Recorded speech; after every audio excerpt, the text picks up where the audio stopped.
And 1954, we got a sample of ampules of LSD. They got an idea that it might be something interesting for psychiatrists, psychologists, and would we want to work with it? So my preceptor did not have the time to spend 6 to 8 hours with people on LSD. And so he used several of us as gophers.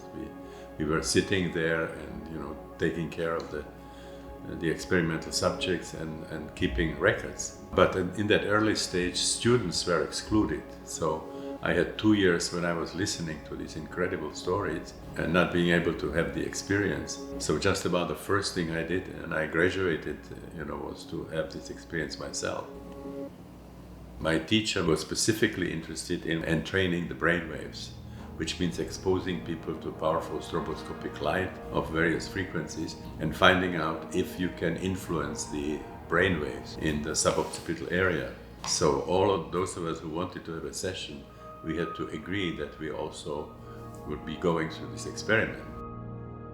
When my own experience was culminating, a research assistant took me to a very little room, and then she brought this gigantic strobe.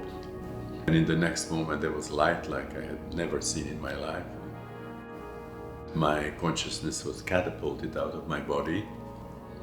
I lost the research assistant, I lost the clinic, I lost Prague, I lost the planet. And then I have the feeling that I was completely extinguished. I ceased to exist in the form in which I knew myself. And instead I had the feeling that I somehow became all of existence. I became nothing, but by becoming nothing, I became everything.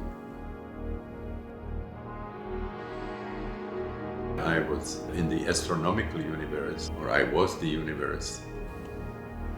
And there were things happening for which at the time I didn't even have name.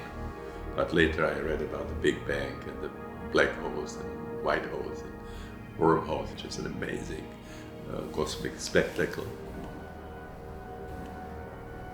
And then she turned it off. My consciousness started shrinking again. I became myself. But there was a problem because I ended up finding the planet, finding the clinic, finding my body. But my consciousness was kind of floating around the body and I couldn't find ways of aligning those two. At that point, it was absolutely clear to me that what they taught me at the university, that consciousness is somehow created by the activity of the neurons in the brain, suddenly it's totally absurd. I mean, it's clear to me that consciousness was a cosmic phenomenon. Could matter, bouncing of atoms or subatomic particles, create all that we see, including the beauty of nature, the beauty of the universe, the intelligence that you see in animals, that you see in people? Is it really something that can create science and philosophy? Then you see it's absurd. There is a beauty and there is an intelligence which cannot come out of matter.